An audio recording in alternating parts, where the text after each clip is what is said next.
அளவுக்கு காவல்துறை தவறு செய்தவர்கள் மீது நடவடிக்கை எடுத்துக் கொண்டிருக்கிறது. இதை பொறுத்தவரையிலும் இதற்கு முன்னாலே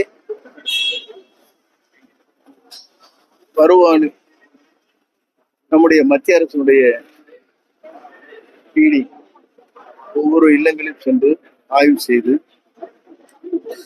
அதை பற்றி மாநில அரசுக்கு தொடர்பு கொண்டு ஏன் இவர்கள் மீது வெல்த் கேஸ் போடவில்லை என்பதுதான் நம்முடைய கோரிக்கையாக இருக்கிறதே தவிர வேறு ஒன்றுமில்லை.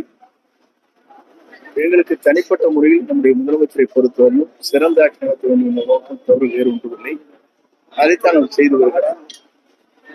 அதே நேரத்தில் அனிதா ராதாகிருஷ்ணன் பொறுத்தவரை ராஜினாமா செய்யுங்கள் என்று யாரும் வற்புறுத்தவில்லை. ஏதோ செய்தியை சொல்ல வேண்டும் என்று சொல்லியிருக்கிறாரே தவிர யார் வற்புறுத்தான் என்ற நிலையை தெளிவாக எடுத்து சொன்னால் அதற்கு சொல்ல